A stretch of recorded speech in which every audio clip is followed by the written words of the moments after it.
நீ பாம கிஃப்ட் பாக்ஸ்குள்ள வச்சு என்கிட்ட குடுக்க சொல்லி ஒருத்தனை அனுப்புனல்ல கபிலா, அவ என்கிட்ட தான் இருக்கான். அவ எங்ககிட்ட எல்லா உண்மையும் சொல்லிட்டான்.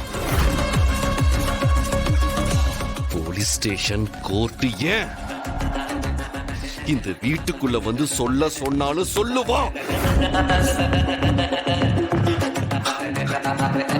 கபிலா, உன் சாயம் வெளுத்துருச்சு கபிலா. ஏய், என்ன பயமுறுத்தி பாக்குறீங்களா? வேணுங்க நடக்காத விஷயத்த சொல்லி எல்லாரையும் மாட்டி விட்டு அசிங்கப்படுத்தலான்னு பாக்குறீங்களா? இந்த வேலை எல்லாம் என்கிட்ட வச்சுக்காதீங்க, அப்புறம் இந்த வீட்லயே இருக்க முடியாது பாத்துக்க. என்ன தைரியம் இருந்தா ஒரு பொய்யான டிராமாவை கிரியேட் பண்ணி என்ன மாட்டி விட பார்த்தது மட்டும் இல்லாம ஏமாலே கை வைப்பீங்க. இருங்க, இப்பவே அக்கா கிட்ட சொல்றேன், அப்பதான் சரி வருவீங்க. அக்கா, அக்கா, கூப்பிடு கூப்பிடு, தாராளமா கூப்பிடு. அண்ணி மட்டும் இல்ல, வீட்ல இருக்கிற எல்லாரையும் கூப்பிடு.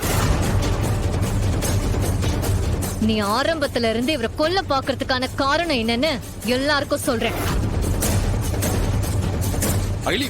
நீங்க சும்மா இருங்க. இவ்ளோ நடந்ததுக்கு அப்புறமும் இவன் பண்றத பார்த்துட்டு உண்மையை சொல்லாம இருக்க முடியாது. என்ன பாக்குறேன்? இவர்தான் உங்க அப்பாவோட மூத்த வாரிசுன்னு உனக்கு தெரியும். அதனால தானே இவரை எப்படியாவது கொல்லணும்னு நினைச்சிட்டு இருக்கேன்.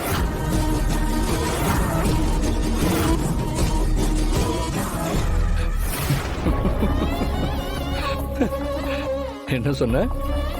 இவன் என் அப்பாவோட மூத்த வாரிசா? நினைச்சேன் கண்டிப்பா ஒரு நாள் இந்த மாதிரி நீங்க சொல்லுவீங்கன்னு எனக்கு தெரியும். ஏன்னா அப்பதானே எங்க அக்காவை ஏமாத்தி எங்க சொத்தை ஆட்டைய போட முடியும். அந்த மாதிரி கேவலமான புத்தி எங்களுக்கு இல்ல. அப்படி இல்லாம தான் நாங்க எவ்வளோ தடவை உங்களை இந்த வீட்டை விட்டு போக சொல்லியும் வெக்கமே இல்லாம இந்த வீட்டுல இருந்துட்டு இருக்கீங்களா?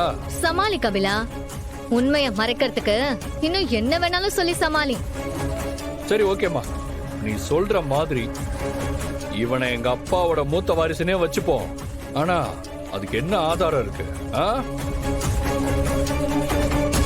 இப்போ எங்க கிட்ட ஆதாரம் இல்ல, ஆனா கண்டிப்பா அதையும் ஒரு நாள் கொண்டு வந்து காட்டுவோம். அப்போ உன்னால என்ன பண்ண முடியுதுன்னு பாக்குறேன். எப்படி? இல்லாத ஆதாரத்தை ஆர்டர் பண்ணி வர வைப்பீங்களா?